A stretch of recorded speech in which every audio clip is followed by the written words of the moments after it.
Morning Year 10. This week is our last week of term, and we're going to do our 4 lessons this week about a poem called Kamikaze, and it's by Beatrice Garland. So today we're going to take notes and prepare ourselves for the next lesson when we are going to annotate the poem. Kamikaze by Beatrice Garland is a relatively modern poem. So we've read the last couple of poems have been very, very old comparatively. It was published in 2001, and so just before most of your births, and it was published as part of an anthology called Fireworks, which is about life and death in the natural world. Beatrice Garland is born in Oxford, lived in Oxfordshire most of her life, and is a doctor and a clinician doctor. So she deals with people every day, and people obviously interest her, people and their motivations for doing things. Okay, so this poem is a focus on the causes and effects of power in wartime conflict, on the people that are in power, the people that are subject to the power, and what it can cause them to do. That's quite an important note to start your note taking with. So you should be taking notes either on paper or typed up, which you're going to use for your revision, and that's going to be one of the most important notes. Part of the poetry exam is that you can use information around the edges of a poem, so context, and a really important note then around the poem Kamikaze is that it's very much about life and death as a focus, and cause and effect of power as a focus. Okay, so let's talk about some of the words that she uses which we might be not familiar with. I want you to make a little list, and there are 6 words in the list. These are some of the words you might find as slightly unfamiliar. So we have the word embarked, then incantations, then bunting. Now, most of you may have heard of that, but I'm not sure. Swathes, cairns, and breakers. So make a little list, leave yourself a line or two, so that you can write definitions and work out what it is meaning in the poem. Okay? And the next slide has those definitions. So pause to record the words, and then we'll look at the definitions next. And here they are. When you embark, you go on a trip and you use some form of transportation. So you're not embarking if you walk, but you are embarking if you go from anything with wheels to wings. So you embark if you go on a plane, train, car, any of the above and in between. I would say that would probably even count as a balloon. So as long as you go on a trip using transportation, you embark. A lot of the time now we reserve that for oceans and boats and for planes. Okay, and in this context it's used for planes. The next word is incantations, and a lot of you will assume it means witchcraft and spells, but actually an incantation is a lot more simple than that. It's just memorized words for a purpose that you would sometimes chant to yourself, either out loud or in your mind, but you're using this memorized set of words to remind yourself of something. So an incantation is not a bad thing. You would say a lot of it's used in the AA to help people remember that they are addicted and that they need to throw that off. You have religious people, for example, Islamists and Christians memorize scriptures out of the Quran and out of the Bible. So these are all incantations. They're memorized, chanted words. Okay, not to do with witches always. Bunting, as you know, is in the picture on the video in front of you, and it's Usually triangular, although it can be in a pennant, which means that it looks like it's a square with the middle triangle of the bottom cut out. So there are 2 points on the edges. And you could even have semicircles. I've seen all of those, particularly in Laura Ashley. And usually you decorate kids' rooms with it, parties, weddings, but it was originally used for a celebration. So you would hang them out, for example, on St. George's Day or on the Queen's birthday, or for the Queen's Jubilee, we used a lot of bunting. Okay? And it's a celebratory banner, showing that we're happy, basically. Right, swathes. Swathes is used very commonly, but it's usually used at a high level. So we talk about a broad strip or a thick area. So we talk about swathes of fish in the ocean where there are a lot of fish in a tiny area and they stay together and they swim in a school. Okay, and that's what a big group of fish is called, is usually a school. And ironically, and so we have things like we cut swathes through grass, which is just a big broad strip. There are lots of references to cutting swathes of wheat down when you're using a manual hand scythe, and it just means you're cutting a big strip across. Okay, so that's quite an easy word to use. A cairn is more interesting. You've probably seen them if you're a walker or a climber. But you'll also see them in TV documentaries and even on beaches. What you do is, when you're a climber, you can build cairns at the top of the hill. So you would carry a rock from the bottom of the hill where you started your walk, and you'd put it in a big pile of rocks that everybody else was putting in a big pile of rocks. So it became a gigantic pile of rocks at the top of the hill, and everybody would add a rock when they met there. So if you climb, say, Scafell Pike or something in the Lake District, you'll carry a rock with you. Cairns are also used to show safe directions. So forest rangers and park rangers and those responsible for areas where people do go walking and climbing and hiking will put cairns on purpose that you're not supposed to add to show good routes up or around toward things. So they show safety and they show a direction, a safe direction. And finally, a breaker. Now, I don't know if you've all seen Baywatch, but I'm quite used to seeing breakers. They're the white-topped waves that hit the beach, okay? They're just the big waves. So we have lots of little tiny waves, and then you'll hit a big wave. And you'll see them a lot. I saw them a lot when I grew up in California. All right, we're now going to focus on the poem itself and the context around it.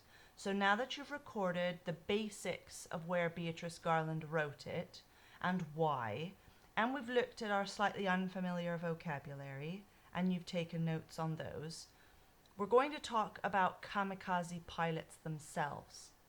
And in order to do that, we need to talk about the idea of shame. Right?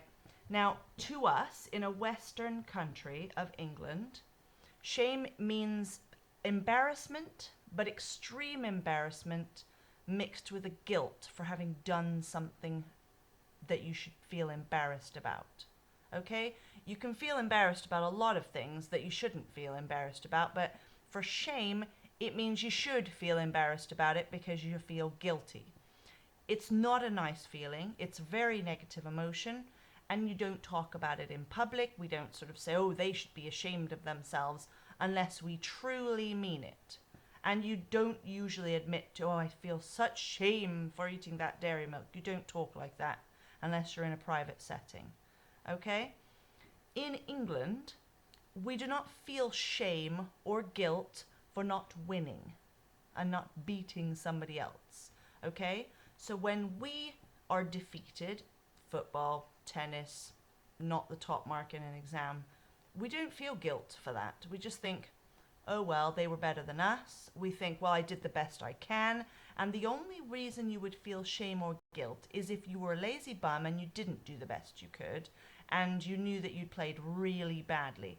But you wouldn't feel guilty in a shameful way. You would just feel, I didn't do my best. So therefore, we don't, in our Western countries, use shame much at all. We just talk about people who should feel shame when they don't. And that's our blame culture.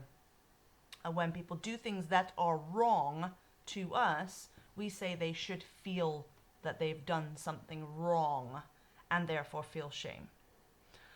To the Japanese, who lived through a very different culture, for them, shame is public. They talk about it in public. It is not you should feel ashamed, is it we feel shame for you. Okay? They are very, very brave people. They are very prideful people. And for them, being a coward is a cause of public condemnation and you should feel extreme shame. For their warriors and their warrior class of people, they followed a code called the Bushido Code, and they were samurai. And they were taught they should never fear death, and that they should be absolutely loyal to Japan and the emperor. So if the emperor asked for something, they gave it. They never said no, and in fact they gave it with happiness, excitement, pleasure, okay? And for a samurai warrior, they would rather die than feel shame. So if we say, oh, that person should be such ashamed of themselves, for a Japanese warrior, any feeling like that they said, oh, I feel so bad, they would rather die. For them, that is a complete loss of dignity and face, as we would say, and they cannot afford to do that. For them, everything is face. Okay? And they work incredibly hard to maintain their strength and their courage and their bravery. And they go to extreme measures to do so. You should have taken notes on that. So if you haven't, reverse the video and go back and do so. Because now that you've read about what they felt to do with shame, here are two quotations from kamikaze pilots trained as kamikaze pilots, went out on missions but suffered with airplane failure right before the end of the Japanese involvement in World War II. These are quotations that they've said because they didn't get to participate in what they were trained for because the war ended for them. He said, I felt bad that I hadn't been able to sacrifice myself for my country. My comrades who died would be remembered in infinite glory, but I had missed my chance to die in the same way. I felt like I had let everyone down.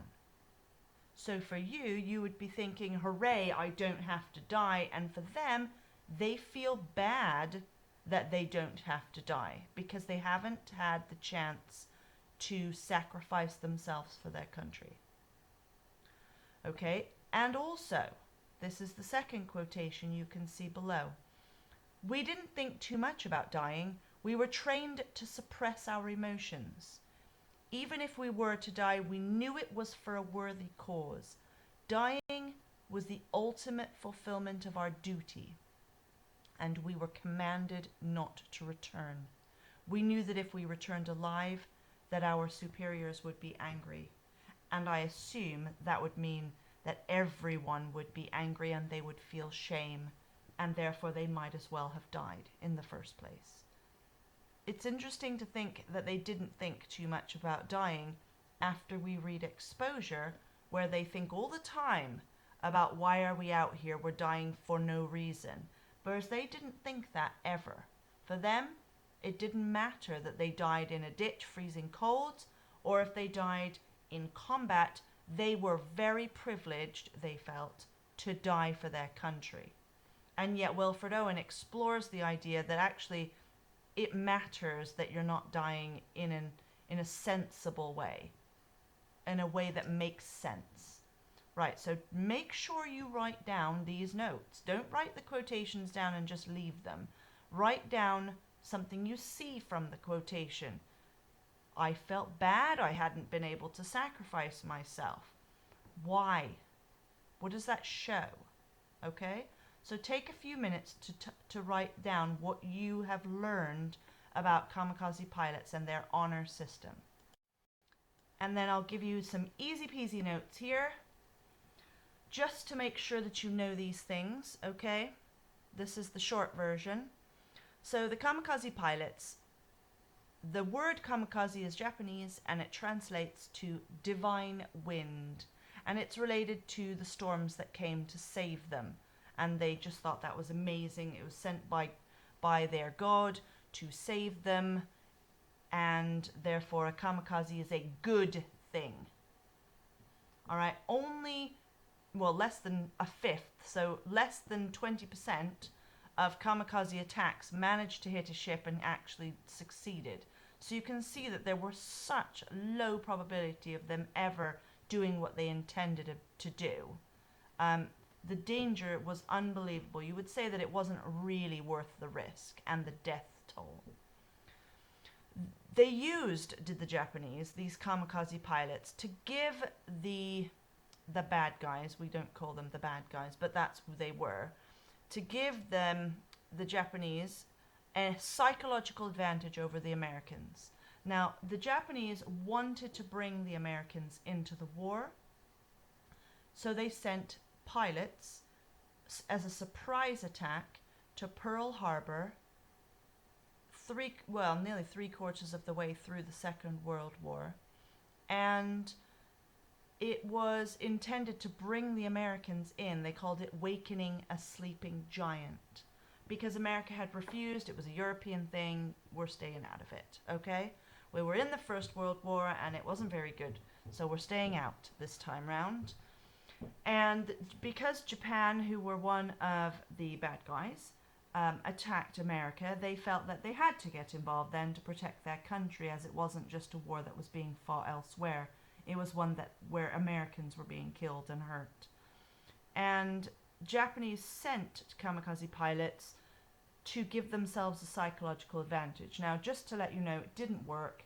Americans, when they sent the U-bombs in, or to Hiroshima and, I can't remember the other one, Nagasaki, they called them stupid bombs in Italian. I think it was something like Haku or Baku bombs, because it just was meant to, they were crazy people, okay?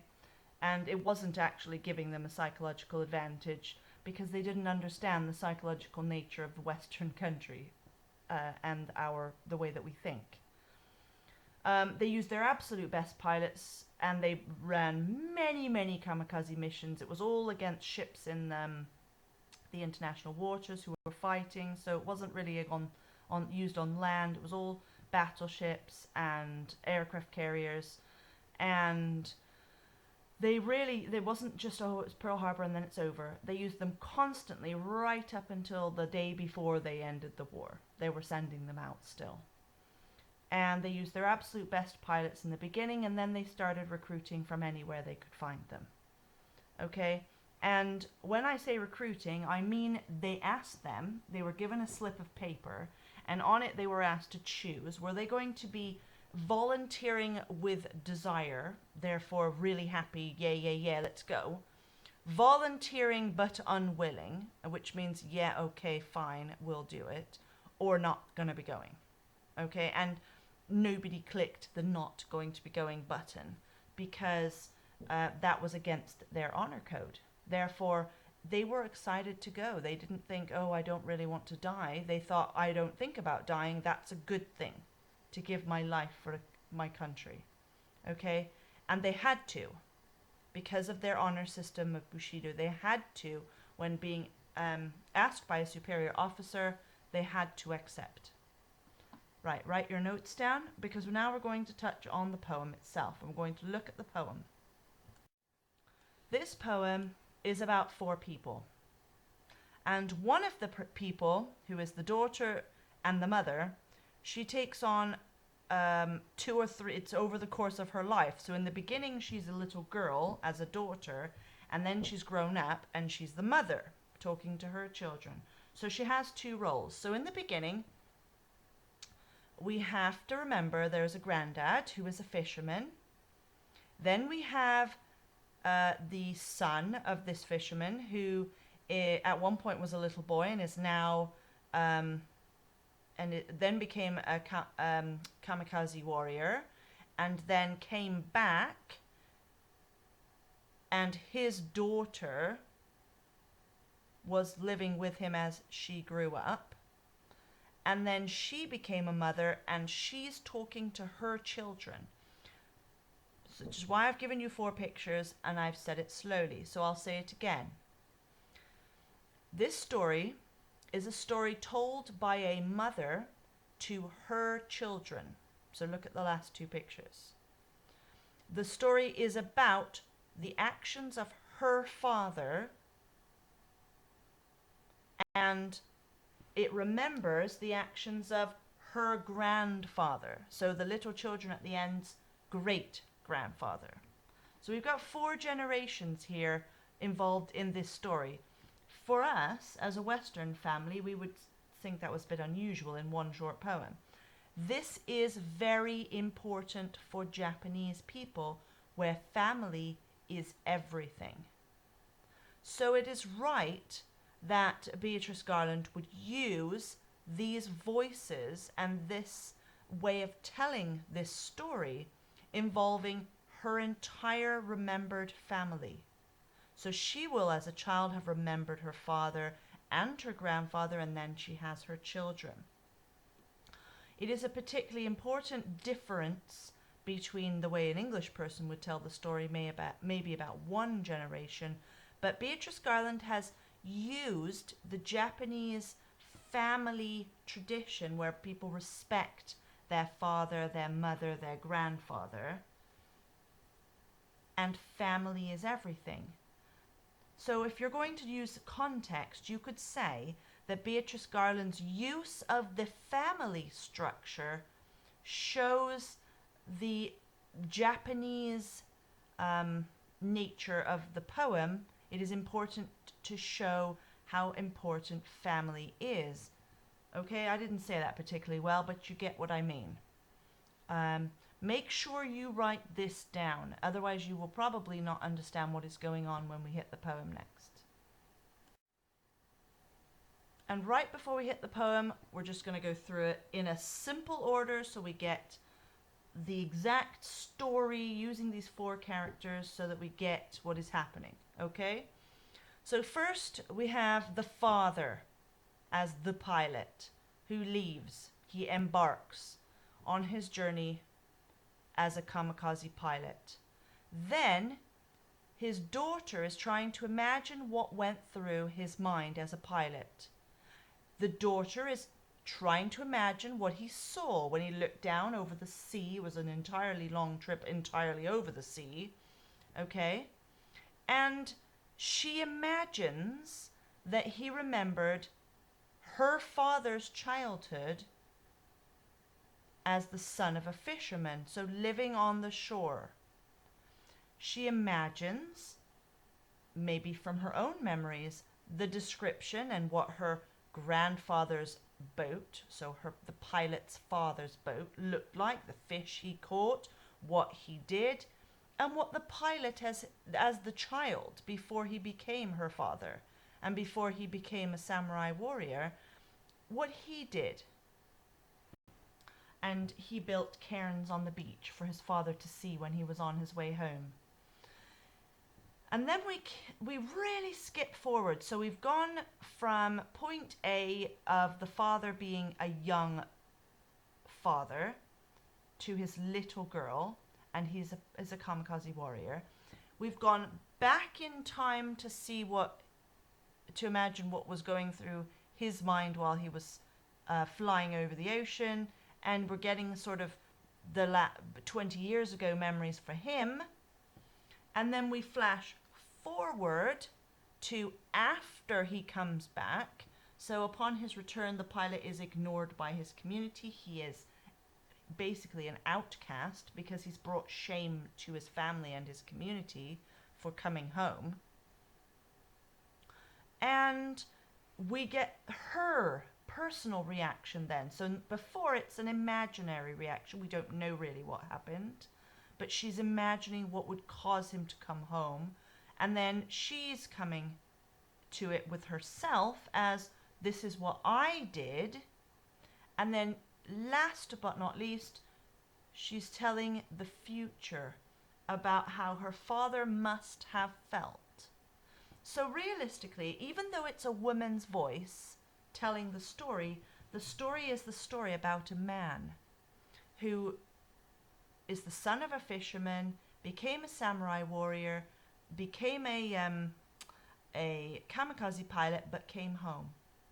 And all the other people are people who were just imagining what was going through his mind. Right, now let's read the poem. Okay, so you've got a Google Doc with the copy of the poem in it. A lot of you have printed these out for yourselves. I've dealt with making sure everybody can get one. Otherwise, you're going to, if I've somehow not got to you and you're not being able to print this out, you are going to have to write it out, and I'm very sorry about that. You need to talk to the person who's calling you every week to make sure that you're okay and say, look, I want copies of the poem, please, please, please. Right, so let's start by reading the poem. Her father embarked at sunrise with a flask of water, a samurai sword in the cockpit, a shaved head full of powerful incantations, and enough fuel for a one-way journey into history. But halfway there, she thought, recounting it later to her children, he must have looked far down at the little fishing boats, strung out like bunting on a green-blue translucent sea. And beneath them, arcing in swathes like a huge flag waved first one way then the other in a figure of 8, the dark shoals of fishes, flashing silver as their bellies swiveled toward the sun. Please notice one thing, is we're 3 stanzas in, we're 17, 18 lines in, no full stop yet. So let's keep going. And remembered, so massive long clauses at the beginning, how he and his brothers, waiting on the shore, built cairns of pearl-grey pebbles to see whose withstood the longest the turbulent inrush of breakers, bringing their father's boat safe, yes, grandfather's boat, safe to the shore. Salt-sodden, awash with cloud-marked mackerel, black crabs, feathery prawns, the loose silver of whitebait, and once a tuna, the dark prince, muscular, dangerous, full stop. And you'll see that these are in italics because these are her words now. And you'll have seen her words as well with yes, grandfather's boat. They're sort of her aside. And though he came back, my mother never spoke again in his presence, nor did she meet his eyes, and the neighbors too.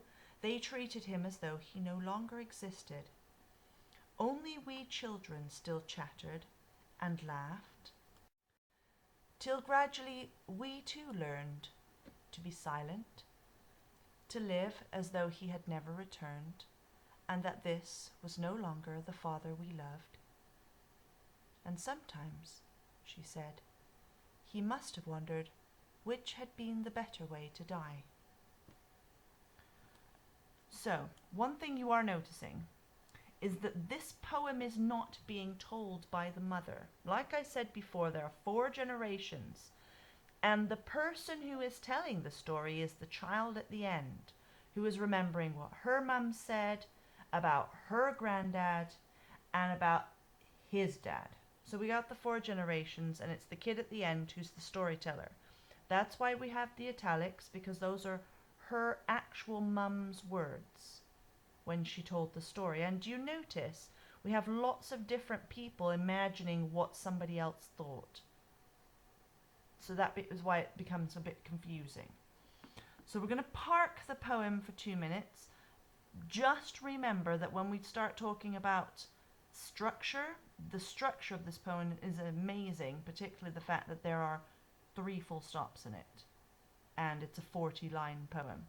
The first sentence is gigantic, and you really get the feeling of we're building to something, and then we get the last word before the full stop as dangerous, so you know we're building to the ultimate danger. Right, so we're just going to consider one more thing before we finish today.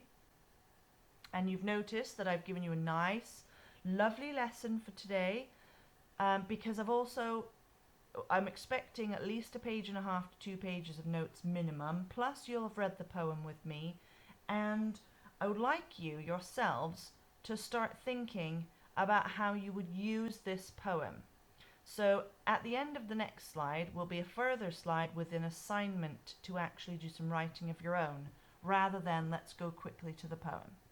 So let's just do the last bit, and then we will be able to think about what you need to do for the last 20 minutes of the lesson, or the last 15 minutes, in your own thinking.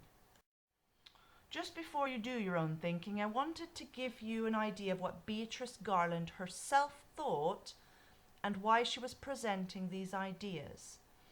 She had an idea that potentially kamikaze pilots might have been the same as today's suicide bombers that you see from, we see it all over. In every country we've had suicide attacks, unfortunately. And this is her personal view.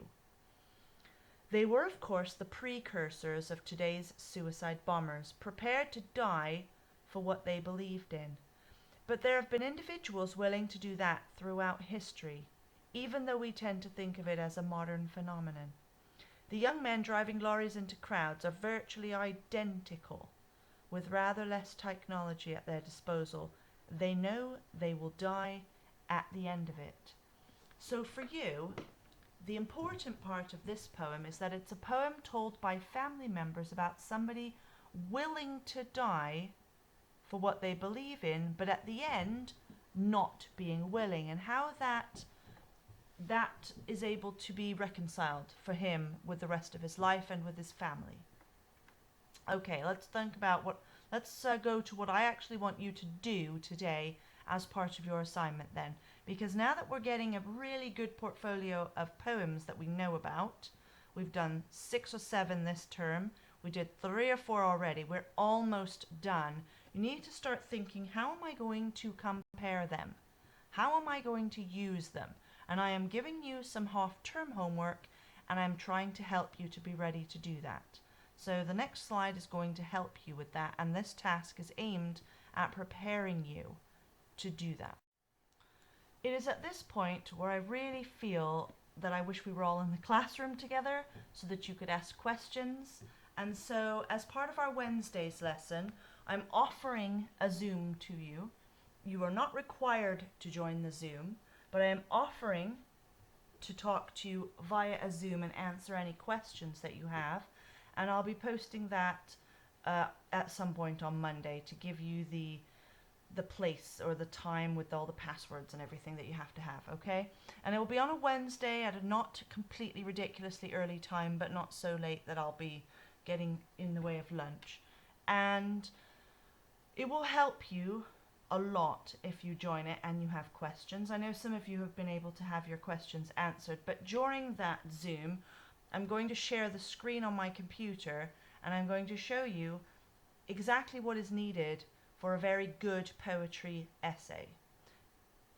And I'm going to go through the exam marking criteria, how I've interpreted them to make it easier for you, and I've interpreted them with mathematical precision. So if you do everything I tell you, then you cannot avoid getting a 7, 8, 9 unless you throw up on your exam paper or spell everything completely wrongly. And actually, even if you spell everything completely wrongly, I can't mark you down for it, because it's not a language paper, and there are only 2 or 3 questions during the literature paper where we mark you for your actual language skills, and one of those is the Macbeth question. So, comparing poems. The first thing you have to do is you have to know these poems, what they stand for, what they argue, and where they're going with their argument. So if I say in a sentence, sum up remains for me, okay? And you would then say, oh, remains, that's about that soldier who came back with PTSD. And a really easy way of summing it up would say, when you're fighting as a soldier, it can really damage you mentally and you'll bear the scars of that damage for the rest of your life. Fine, I can accept that. However, I know that in a set 1, you can do better than the basic level of I think this, okay? And for this, I'm expecting you to give a slightly more in-depth thesis statement. So I need you as your task today, not with Kamikaze because we haven't even looked at it yet, but to consider the idea of remains and one other poem. Doesn't matter what it is as long as it's in our our little cluster, we call them, of poetry that we've done.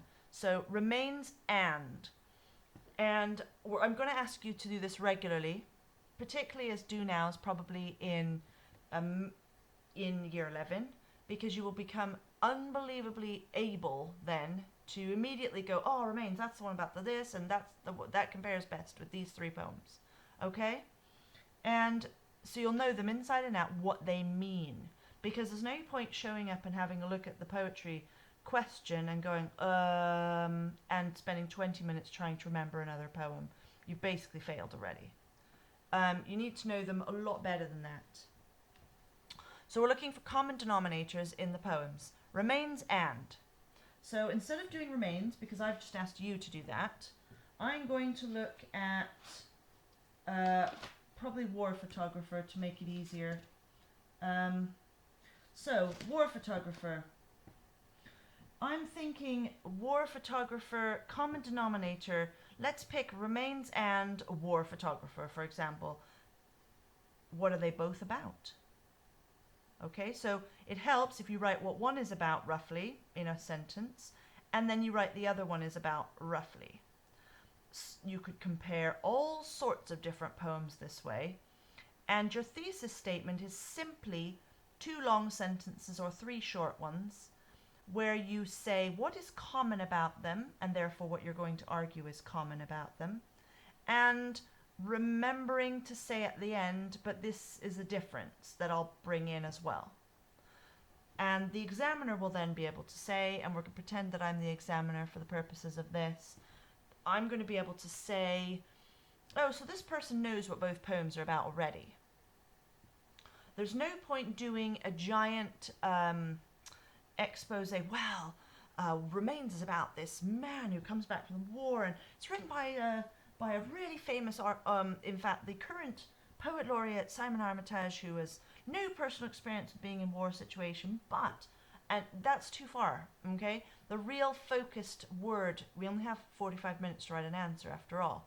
So when you're using your context, you use it very cleverly. So today we're just going to focus on finding the common denominator between Remains and one other poem, and writing a thesis statement, which is 2 long sentences or 1 or 3 short ones, and in them they have to say what Remains is about that's similar to the other poem, and what Remains is about that's different to the other poem, okay?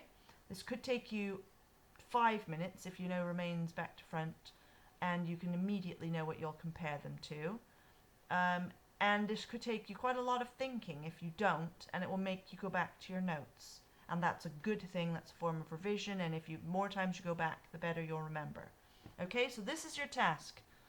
Find the common denominator and write the thesis statement, which is about Remains and one other poem. And when you write this, you need to think about that you're going to be asked not just tell me about Remains, but you're going to be asked about what they have to do with a particular subject. So I'm going to make it easier for today, and point 4 will tell you that it's Remains and one other poem, and how they discuss the idea of conflict in war. Okay? That's really, really, really open to interpretation. It's not legacies left over from war or anything ridiculous. Conflict in war. Okay? So I'm really excited about seeing what you managed to do. This is what you need to turn in to me today. Take a photo. It doesn't have to be more, as I say, than 2 or 3 sentences, but it's making you think, and that's the important part. Right, and I will see you on Wednesday. Don't forget to look for the Zoom invitation. I'd really like those of you who are really struggling or a bit on your own, I'm going to ring and send emails to people to send personal invitations, really advising you to watch that. I'm not going to expect you to talk to each other for 2 hours. It'll be about a half hour. Okay? Right. On to your note taking and your thinking, and then I'll see you on Wednesday. Bye, everyone.